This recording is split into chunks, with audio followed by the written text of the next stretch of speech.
Dopo 10 anni Villa Rodella apre le porte ai cittadini, 10 anni di trascuratezza e abbandono per quella che era stata la lussuosa abitazione di Giancarlo Galan, poi confiscata e assegnata alla Fondazione Essenziale, che ha presentato un progetto di recupero e di utilizzo sociale dell'immobile di Cinto Euganeo, una villa immersa nei colli che ospiterà eventi e attività sociali, insomma sarà a disposizione della comunità. I cancelli erano stati aperti, ma solo per poche ore e per utilizzare una piccola parte del giardino 7 anni fa, nel 2018, per un raduno di ciclisti che protestavano contro le mafie.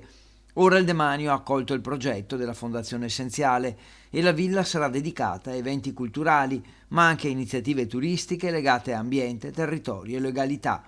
Si guarderà al passato storico dell'edificio, lanciando una sfida al futuro, un futuro legato a cultura, laboratori didattici, accoglienza, il tutto non a caso durante le giornate del FAI, il Fondo per l'Ambiente che apre le porte delle Ville Venete.